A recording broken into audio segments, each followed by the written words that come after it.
Hello everybody, welcome to RP classes. तो आज हम डिस्कस करते हैं जो एसबीआई की नई वैकेंसीज़ निकली है ना गाइस, उसके बारे में। उसकी नोटिफिकेशन के बीच में क्या क्या चीज़ें बता रखी हैं आपको गवर्नमेंट ने या फिर एसबीआई ने, क्या क्या चीज़ें जो है, क्या क्या एलिजिबिलिटी क्राइटेरिया रखा है, एग्ज़ाम का पैटर्न किस तरह का होने वाला है और सिलेबस क्या होने वाला है, इस चीज़ के बारे में आज हम डिस्कस करेंगे। ठीक है। अब जैसा कि हम लोग जानते हैं कि जो एसबीआई का एग्ज़ाम है वो 2 पैटर्न्स में होता है। ठीक है। इसके जो आपका स्टेजेस रहेंगी वो रहेंगी 2। ठीक है। जिसमें सबसे पहले आपकी क्या होगा, प्रीलिम्स होगा और दूसरा होगा मेंस। ठीक है। प्रीलिम्स जो है वो जून की एक्सपेक्टेशंस है, क्योंकि कोविड की वजह से काफ़ी डेट्स जो हैं वो एग्ज़ाम की आगे जा रही है। जैसे कि हमें पता है जो पंजाब पटवारी है, ईपीएफओ का एग्ज़ाम है, ये भी आगे इसकी डेट जो है वो पोस्टपोन होगी है। ठीक है। तो इसकी डेट भी जो है ये पोस्टपोन हो सकती है, लेकिन एक्सपेक्टेशंस ये हैं कि जून में इसका जो है एग्ज़ाम हो जाएगा। ठीक है। और मेंस जो है वो 31 जुलाई को जो है इन्होंने एक्सपेक्ट करके रखा हुआ है। इसकी जो रजिस्ट्रेशन है वो ऑलरेडी 27 को स्टार्ट हो चुकी है, यानी कि कल की स्टार्ट हो चुकी है। ठीक है। और लास्ट डेट जो है वो इसकी 17 है, तो लेट मत हो जाइएगा। स्टार्टिंग डेट्स में ही इसका फॉर्म जो है वो फिल कर लेना चाहिए, क्योंकि एंड वाले टाइम पे अगर जाए तो अपने मनपसंद की जो जगह है ना वो नहीं आ पाती है। ठीक है। सो नेक्स्ट पे चलते हैं। ये थी आपकी क्राइटेरिया की बात। अब पैटर्न किस तरह का होगा, अगर प्रीलिम्स में देखें तो आपके 3 सेक्शंस बने होंगे। ठीक है। एक इंग्लिश का सेक्शन, रीजनिंग का, and third one will be of quantitative aptitude. ठीक है, यानी कि मैथ्स का। अब इंग्लिश के मार्क्स आपके होंगे 30, रीजनिंग के होंगे 35 क्वेश्चंस एंड मैथ्स के भी होंगे 35 क्वेश्चंस। तो टोटल आपको 100 क्वेश्चंस आएंगे प्रीलिम्स में। ठीक है। जिसमें आपको एक घंटे का टाइम दिया जाएगा और 1 घंटे के अंदर आपको ये जो पूरा पेपर है वो एग्ज़ाम जो है वो क्लियर करना है। और इसमें सेक्शनल टाइमिंग भी होती है। ठीक है। सेक्शनल टाइमिंग भी है, जिसके बीच में हर एक सब्जेक्ट के लिए आपको 20 मिनट्स जो हैं वो दिए जाने वाले होंगे। ठीक है। 20 मिनट्स जो हैं वो सबको दिए जाने वाले होंगे। इसके अलावा जो डिसेबल पर्सन होंगे उनको जो है वो पर सब्जेक्ट एक्स्ट्रा टाइम जो है वो दिया हुआ होगा। ठीक है। और जो भी अगर आप गलत क्वेश्चन कर लेते हैं तो उसकी 1/4 जो है वो नेगेटिव मार्किंग जाएगी। ठीक है। तो बड़े ही ध्यान से हमने क्वेश्चंस के जो आंसर्स हैं वो अटैम्प्ट करने हैं, तुक्का नहीं मारना है, हमने अटैम्प्ट करना है। उसी के लिए क्लासेस आपकी ऑलरेडी स्टार्ट हो चुकी हैं। ठीक है। आप उनको ऑनलाइन देख सकते हैं। All right. अब आते हैं जो मेंस का पैटर्न है। प्रीलिम्स का हमने पैटर्न देख लिया। ठीक है। अब मेंस के पैटर्न के ऊपर आते हैं। मेंस के बीच में आपके 4 सब्जेक्ट्स जो हैं, 4 जो आपकी एग्ज़ाम के सेक्शंस बने रहेंगे। इसमें एक जनरल अवेयरनेस का होगा, एक English, then maths, then reasoning and computer aptitude. Reasoning और कंप्यूटर्स जो है वो एक ही सेक्शन में आने वाला आपको। ठीक है। जो जनरल अवेयरनेस है वो 35 मार्क्स का, जो इंग्लिश है वो भी 35 मार्क्स की है, मैथ्स आपको 45 मार्क्स का आएगा, एंड रीजनिंग जो है रीजनिंग और कंप्यूटर कंबाइंडली आपको 45 मार्क्स के आने वाले हैं। इसका मतलब टोटल क्वेश्चंस जो हैं वो होंगे 190। ठीक है। और मार्क्स कितने होंगे, 200 मार्क्स का होगा। ठीक है। तो इस तरीके से आपका और पूरा का पूरा जो क्वेश्चन पेपर है वो आपको 2 घंटे और 40 मिनट में कंप्लीट करना है। ठीक है। ये चीज़ आपकी जो है वो मेन का पैटर्न रहेगा। ठीक। अब आते हैं सिलेबस के ऊपर। अब सबसे पहले देखते हैं प्रीलिम्स का सिलेबस क्या रहेगा। प्रीलिम्स के सिलेबस में अगर हम इंग्लिश में देखें तो कॉम्प्रीहेंशन जो है वो सबसे पहले आती है गाइस। ठीक है। इसके अलावा फिलर्स जो है, multiple sentence fillers, sentence fillers, ये चीज़ आएगी। क्लोज टेस्ट आएगा। क्लोज टेस्ट क्या होता है, जो पैराग्राफ में फिलअप्स दिए होते हैं। ठीक है। इसके अलावा फ्रेज रिप्लेसमेंट का क्या होता है, एक पूरा सेंटेंस दिया होता है और उसमें से कुछ हिस्सा उन्होंने बोला होता है कि इस हिस्से की जगह और कौन सा हिस्सा, हम ऑप्शंस वाले हिस्से में से कौन सा हिस्सा आ सकता है, मतलब इस हिस्से को रिप्लेस करके हम कौन से वर्ड्स जो हैं वो लिख सकते हैं। तो उन ऑप्शंस में से देखना होता है कि कौन से वर्ड्स यहाँ पे आ सकते हैं, तो वो होगा फ्रेज रिप्लेसमेंट। ठीक है। Odd sentence, outcome, para jumbles. Basically para jumbles हैं जिसमें पैराग्राफ्स आपको जो हैं वो जम्बलिंग में दे रखे होंगे और आपको सॉर्ट आउट करके रखने हैं। ठीक है। इसके अलावा सेंटेंस कंप्लीशन, कनेक्टर्स क्या होगा, जैसे आपके कंजक्शंस वगैरह होते हैं ना, उसके अलावा आपने वो चीज़ें आपकी इसमें आएंगी। ठीक है। पैराग्राफ कंक्लूजन्स, ये आपका सिलेबस जो है ये ऑलरेडी इंग्लिश का हमारे चैनल पे जो है वो चल रहा है, तो उसको साथ साथ में देखते रहिए, आपको सब पता चल जाएगा कि ये कौन कौन से टॉपिक्स जो हैं वो डिस्कस होने वाले हैं, ठीक है। इसके अलावा एरर डिटेक्शन जो है वो सबसे इंपॉर्टेंट रहेगी गाइज, ठीक है। एरर करेक्शन की वेटेज जो है वो 5 to 6 क्वेश्चंस रहती है बैंक वाले एग्जाम्स में, ठीक है। कॉम्प्रीहेंशन की अगर वेटेज देखें तो 5 से 10 मार्क्स की जो है वो आपको कॉम्प्रीहेंशन आ सकती है, ठीक है। और जितने भी टॉपिक्स हैं उन सब की वेटेज आप 2 से 3 क्वेश्चंस की आप लगा सकते हैं, ठीक है। इसके अलावा एरर करेक्शन और रीडिंग कॉम्प्रीहेंशन जो है वो सबसे ज़्यादा आने वाली है, और जो पैराजम्बल्स हैं इसकी भी आप जो वेटेज है वो 5 मार्क्स की लगा के चलें, ठीक है। चलिए, ये था इंग्लिश। इसके बाद आती है रीजनिंग। रीजनिंग में पजल एंड सिटिंग अरेंजमेंट। एक बार देखिएगा, अगर आप 2020 के क्वेश्चन पेपर उठा के देखेंगे ना, सिटिंग अरेंजमेंट आपको सबसे ज़्यादा मिलेगी और सिंपलेस्ट मिलेगी बैंक में, ठीक है। लेकिन कई बार क्या होता है ना, कुछ सेक्शंस में बहुत ज़्यादा इजी सिटिंग अरेंजमेंट होती है और कुछ सेक्शंस में बहुत ज़्यादा हार्ड सिटिंग अरेंजमेंट दी होती है, ठीक है। तो इसमें मॉडरेट आपको करनी पड़ेगी सिटिंग अरेंजमेंट। इसकी अगर वेटेज की बात करें तो वेटेज आप रखिए 5 to 15 क्वेश्चंस की, ठीक है। 5 से 15 क्वेश्चंस जो हैं वो पजल या फिर सिटिंग अरेंजमेंट के बीच में आ सकते हैं, जिसमें आप रैंकिंग वाला टॉपिक जो है ना वो भी इसके बीच में रखिए, क्योंकि कई बार सिटिंग अरेंजमेंट का बेसिकली बेसिक जो है वो रैंकिंग से ही हमें क्लियर होता है, ठीक है। इसके अलावा डायरेक्शन सेंस, डायरेक्शन के क्वेश्चंस जो हैं वो 2 से 3 आप एक्सपेक्ट कर सकते हैं, ठीक है। ब्लड रिलेशन के भी आपको एक पैराग्राफ आ जाता है, उसके हिसाब से आपको क्वेश्चन सॉल्व करने होते हैं। और ये वाली ब्लड रिलेशन जो है ना वो आपको सिटिंग अरेंजमेंट में भी कई बार आ जाता है, यानी पजल्स में भी आ जाता है, ठीक है। तो इन चीज़ों को हमने बहुत ही साथ साथ में लेके चलना है। इसकी वेटेज भी आप लगाइए, 1 से 2 क्वेश्चन जो हैं वो आ ही सकते हैं।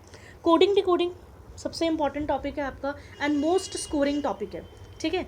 मोस्ट स्कोरिंग टॉपिक इसलिए कह रही हूँ क्योंकि अगर आपको इसका कॉन्सेप्ट आता है तो आपको ज़रा भी टाइम नहीं लगेगा इनके क्वेश्चंस को सॉल्व करने में, ठीक है। तो ये बहुत सारे टाइप्स की हैं, 2-3 टाइप्स की है। एक टाइप मैं ऑलरेडी चैनल पर डिस्कस कर चुकी हूँ, बाइनरी कोडिंग डिकोडिंग। इसके अलावा अल्फ़ाबेटिकल, चाइनीज़ और मिसलिनियस जो कोडिंग डिकोडिंग होगी वो मैं अभी आने वाले दिनों में डिस्कस कर दूँगी, तो आप ज़रूर देखें, ठीक है। इसके अलावा machine input output. Machine input output में क्या होता है ना, कुछ अलग से वर्ड्स दिए होते हैं, ठीक है, और उन वर्ड्स को आगे पीछे करके लिखना होता है और उसके स्टेप बाय स्टेप जो है वो आगे पीछे किया होता है उन्होंने। जैसे पूरे एक सेंटेंस में फर्स्ट स्टेप में उन्होंने लास्ट वाला जो है वर्ड है या फिर नंबर जो होगा वो उन्होंने स्टार्टिंग में रख देना, और ये फर्स्ट स्टेप बन गया। उसके बाद सारे का सारा दूसरा सेंटेंस लिख दिया। अब सेकंड स्टेप में उन्होंने जो सेकंड लास्ट वर्ड होगा वो सबसे आगे लिख दिया और फिर बचा हुआ सारा सेंटेंस लिख दिया, ये आपका सेकंड स्टेप हो जाएगा। फिर उन्होंने पूछा होगा इस तरह से करते करते कि 5वां स्टेप क्या बनेगा इसका, ठीक है। तो ये आपका इनपुट आउटपुट के बीच में इस तरह के क्वेश्चंस आते हैं। अगर नहीं भी कंफ्यूज हो इस चीज़ में, कोई बात नहीं है, हम जब करेंगे क्वेश्चंस को डिस्कस करेंगे आंसर्स में, ठीक है, तब आपको क्लियर हो जाएगा। उसके बाद आता है इनइक्वालिटीज़। इनइक्वालिटीज़ आपका वही टॉपिक है जिसमें greater than, smaller than, right, greater than, equal to, smaller than, equal to वाले साइंस आते हैं, वो वाला टॉपिक है ये, ठीक है। इसके अलावा अल्फ़ा न्यूमेरिक सिंबल सीरीज़, ये भी ये जो अल्फ़ा न्यूमेरिक सिंबल सीरीज़ है ये भी आपका डिस्कस हो जाएगा चैनल पे, ठीक है। अल्फ़ाबेट रिलेटेड क्वेश्चंस, ये आपका, इसमें बेसिकली आपको कोडिंग डिकोडिंग का जो टॉपिक है ना इसको बहुत ज़्यादा हाई लेवल पे करना होगा। ये वाले सारे जो अल्फ़ा न्यूमेरिक या फिर न्यूमेरिक वाले क्वेश्चंस हैं वो आराम से आप डिस्कस कर पाएंगे, ठीक है। ये थी रीजनिंग की बात। अभी याद रखिए हम प्रीलिम्स की ही बात कर रहे हैं, ठीक है। उसके बाद आता है प्रीलिम्स में क्वांटिटेटिव एप्टीट्यूड का क्या टॉपिक रहेगा। अब क्वांटिटेटिव एप्टीट्यूड में सबसे ज़्यादा आता है डाटा इंटरप्रिटेशन। जैसे इंग्लिश में कॉम्प्रीहेंशन है ना, वैसे ही मैथ्स में डाटा इंटरप्रिटेशन जो है वो सबसे इंपॉर्टेंट रहती है, जिसमें किसी भी तरीके की डाटा इंटरप्रिटेशन आ सकती है। डाटा आपको basically bar graph, line chart, tabular, pie chart वगैरह में किसी भी फॉर्म में दिया हो सकता है, और आपके उसके 5 या फिर 10 क्वेश्चंस जो हैं वो उस डाटा के हिसाब से सॉल्व करने होते हैं, ठीक है। तो इसकी वेटेज भी आप लगाइए 5 to 10, ठीक। इसके अलावा इनइक्वालिटीज़ जो है वो मैथ्स में भी आ सकती हैं। क्वाड्रेटिक इक्वेशन जिसको हम कहते हैं, क्वाड्रेटिक इक्वेशन ये हम ऑलरेडी क्लासेस में, स्कूल में हम कर चुके हैं। जैसे x का स्क्वायर प्लस 5x प्लस 10, इस तरह की इक्वेशंस दी होती है और उन्होंने पूछा होता है कि x जो है वो y से बड़ा है, छोटा है, ग्रेटर दैन, इक्वल टू है या उनका रिलेशन नहीं साबित किया जा सकता। तो इस तरह की क्वेश्चन जो है वो क्वाड्रेटिक इक्वेशन में आएंगे, जो कि आपका जल्दी हमारा डिस्कस होने वाला है, ठीक है। इसके अलावा number series most scoring topic, जैसे रीजनिंग में कोडिंग डिकोडिंग मोस्ट स्कोरिंग है, वैसे मैथ्स में नंबर सीरीज जो है वो मोस्ट स्कोरिंग टॉपिक रहेगा। कई बार क्वेश्चन जो है ना वो इसी के 5 से 8 क्वेश्चन आ जाते हैं नंबर सीरीज के बैंकिंग के एग्जाम में, ठीक है। ये सरप्राइजिंगली होता है। क्या होता है ना, अगर आप 2019 के क्वेश्चन पेपर देखेंगे तो आपको मिलेगी ही नंबर सीरीज और सिंप्लीफिकेशन, ठीक है। एक उन्होंने 3 से 4 टॉपिक्स डाले हुए थे 2019 के क्वेश्चन पेपर में। क्या किया हुआ था, सिर्फ नंबर सीरीज डाली हुई थी, डाटा इंटरप्रिटेशन डाली हुई थी, और तीसरी चीज़ डाली हुई थी उन्होंने सिंप्लीफिकेशन एंड अप्रॉक्सीमेशन, ठीक है। ये 3 टॉपिक्स ही उन्होंने डाले हुए थे, मतलब सबसे ज़्यादा वेटेज इन्हीं 3 टॉपिक्स की थी। तो अगर वो वाले क्वेश्चंस कराते तो वो आपका पेपर तो पास ही हुआ था, ठीक है। लेकिन चलो इस एग्ज़ाम में अगर हम देखें तो अप्रॉक्सीमेशन एंड सिंप्लीफिकेशन, इसकी वेटेज भी अगर हम देखें तो 5 to 6 लगा के चलते हैं, ठीक है। इसके अलावा डाटा सफिशेंसी क्या होता है, डाटा इंटरप्रिटेशन के जैसा ही हमें कहीं ना कहीं डाटा दिया होता है, या बेसिकली कई बार हमें पैराग्राफ में कुछ डाटा दिया होता है और ऑप्शंस दिए होते हैं कि जो हमें ऑप्शंस गिवन होते हैं उनमें से पूछा होता है कि कौन से ऑप्शन के साथ हमारी जो पूरे पैराग्राफ की कंडीशंस हैं वो फुलफिल हो जाएंगी। मतलब हमारा जो मैथ्स का कोई भी क्वेश्चन दे रखा होगा गाइज, मान लो उन्होंने एजेस का कोई क्वेश्चन दे रखा है और उसमें कुछ मिसिंग है, उस पूरे क्वेश्चन में कुछ मिसिंग है, और उसके बिहाफ पे उन्होंने 2 ऑप्शंस दे रखे होंगे और ऑप्शंस में बोल रखा होगा कि इन 2 ऑप्शंस में से कौन सा ऐसा ऑप्शन है जिसको अगर हम ऊपर दिए गए पैराग्राफ में यूज़ करेंगे तो हमारा आंसर निकल सकता है, ठीक है। तो उसमें आपका क्या आंसर्स हो सकते हैं कि सिर्फ फर्स्ट ऑप्शन को यूज़ करके हो सकता है, या सिर्फ सेकंड ऑप्शन को यूज़ करके हो सकता है, या फिर दोनों को यूज़ करके हो सकता है, या फिर फोर्थ वन केस कि दोनों में से किसी को भी यूज़ करके हमारा आंसर नहीं निकल रहा, ठीक है। तो इस तरीके के क्वेश्चंस को हम डाटा सफिशिएंसी क्वेश्चंस कहते हैं, ठीक है। इसके अलावा सबसे बेसिक टॉपिक्स आ जाते हैं आपके HCF, LCM, profit loss, simple interest, compound interest. इन सभी टॉपिक्स की आप जो है वेटेज आप लगा के चले 3 to 4 क्वेश्चंस, ठीक है। इसके अलावा मेंसुरेशन जो है, मेंसुरेशन की जो टॉपिक की वेटेज रहेगी वो रहेगी 2 से 3, ठीक है। उससे ज़्यादा ये क्वेश्चंस नहीं आते हैं। बोर्ड्स एंड ट्रीम्स, इसकी काफ़ी ज़्यादा जो वो रहती है आपकी वेटेज, ठीक है। मिक्सचर एंड एलिगेशन ये अपने आप में बेसिकली इसके अलग से क्वेश्चंस तो नहीं आते हैं, बहुत कम आते हैं, लेकिन ये एक मेथड है, ठीक है, जिसको हम आने वाली वीडियोस में जो है वो डिस्कस करेंगे, ठीक है। तो मिक्सचर एलिगेशन बेसिकली एक मेथड है जिसके थ्रू आप और भी बहुत सारे टॉपिक्स के क्वेश्चंस कर सकते हो, जैसे कि profit loss, simple interest, percentage, most importantly percentage, ठीक है। प्रॉफिट लॉस में भी बहुत सारे इसके इसी मेथड से क्वेश्चन सॉल्व हो जाते हैं, और परसेंटेज में भी, ठीक है। तो ये भी हम करेंगे आगे, ठीक। ये था आपका क्वांटिटेटिव एप्टीट्यूड। इसके बाद आ जाता है मेंस एग्जामिनेशन। अब मेंस का जो सिलेबस है इसके बीच में ऑलमोस्ट टॉपिक्स मैथ्स के यही रहेंगे, ठीक है। कोई ज़्यादा फ़र्क नहीं रहेगा, बस आपका क्या इसकी वेटेज इंक्रीज़ हो जाती है। जैसे कि मैंने आपको पहले बताया कि मेंस में इसकी मैथ्स की जो वेटेज है वो कितनी हो जाएगी, 50 क्वेश्चंस हो जाएगी, ठीक है। 50 क्वेश्चंस होंगे और 50 ही मार्क्स के होंगे, ठीक है। इसके अलावा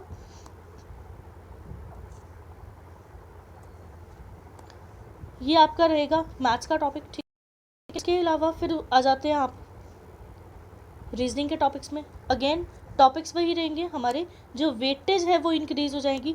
अब सिलेबस मैथ, रीजनिंग, इंग्लिश का सेम है, ठीक है। बस एडिशनल क्या है, जनरल अवेयरनेस। जनरल अवेयरनेस में आपकी क्या आ जाएगी, banking, monetary policy, Indian constitution, ठीक है, बैंकिंग, ये वाली चीज़ें, करंट अफेयर जो है वो ऑलरेडी हमारे चैनल पे भी बीच बीच में डिस्कस होते रहते हैं, और हमारे उसका टेलीग्राम क्विज़ भी चलता है, हर रोज़ चलता है शाम को, तो उसको भी देखते रहे अपने साथ साथ, ठीक है। स्टैटिक जीके के बीच में आपका जितने जनरल नॉलेज के टॉपिक्स होंगे वो आ जाएंगे, ठीक है। इसके अलावा जो न्यू पॉलिसीज़ गवर्नमेंट ने इन्वेंट करी हैं, बनाई हैं, ठीक है, वो चीज़ें आएंगी। News and international news, current affair ही है बेसिकली ये सारा का सारा, ठीक है। स्पोर्ट्स, अवार्ड्स एंड ऑनर्स, ये भी आपकी जो हमारी टेलीग्राम में क्लास लगती है हर रोज़ रात को 9 बजे, वहाँ पे भी आपका ये सारी चीज़ें क्या हो रही हैं, डिस्कस की जा रही हैं, ठीक है। तो ये सारी चीज़ें उसके साथ बने रहिए, आपको सब क्लियर रहेगा, क्लियर। इसके अलावा आज शाम को भी आपको एक PDF जो है वो मिल जाएगी करंट अफेयर्स की, ठीक है। आप वहाँ से करंट अफेयर्स जो है वो देख पाएंगे। चलिए, अब कंप्यूटर्स में क्या चीज़ आएगी, ये हमने पढ़ा है जनरल अवेयरनेस में, ठीक है। अब कंप्यूटर्स भी इसमें एडिशनल है। कंप्यूटर्स में क्या चीज़ आएगी, history, introduction, computer memory, hardware device, computer, softwares, languages, operating systems, network and internet, MS office, basic of DBMS। DBMS क्या है? Database management system, number system and conversations, computer and network security. ठीक है, जो computer की weightage है ये आपको मैंने पैटर्न में ही बता दिया था कि इसमें कंप्यूटर और रीजनिंग जो है ना वो इकट्ठे आने वाले हैं। रीजनिंग और कंप्यूटर के 25 क्वेश्चंस आने वाले हैं। अब इसकी वेटेज जो है वो 20-30 भी हो सकती है, 25-25 भी हो सकती है। ये इन्वेलिगेटर के ऊपर जो है, जो आपका एग्जामिनर है उसके ऊपर डिपेंड करता है कि वो कितने क्वेश्चंस डालेगा। हमने पूरा सिलेबस करना है। ठीक है, अगर कंप्यूटर्स में देखें तो कंप्यूटर का हमारे 2 चैप्टर ऑलरेडी हो चुके हैं, history and generation of computers and introduction to computers, और कंप्यूटर मेमोरी भी जो है वो भी हो रखी है। ठीक है, अब नेक्स्ट वाले चैप्टर जो हैं वो अभी आने वाली वीडियोस में आपको मिल जाएंगे। ठीक है, बाकी आप अपने जो टॉपिक्स हैं वो साथ साथ में रिवाइज ज़रूर करते रहिए। जो PDF आपको मिलती है टेलीग्राम चैनल पे वो उसको डाउनलोड कीजिए, उसकी प्रैक्टिस कीजिए। कहीं डाउट होता है तो मुझे कमेंट सेक्शन में बताएं। अगर कमेंट सेक्शन में नहीं बताना है तो कई बार मैं कमेंट सेक्शन में नहीं रिप्लाई दे पाऊँगी, तो आप मुझे टेलीग्राम जो चैनल पे जो RP क्लासेस क्विज करके हमारा जो चैनल है, या फिर RP क्लासेस करके जो आपका PDF वाला चैनल है, वहाँ पे आप अपने डाउट्स डाल सकते हो। मैं वहाँ पे आपके जो डाउट्स हैं वो क्लियर आउट कर सकती हूँ। ठीक है, so thank you and good luck.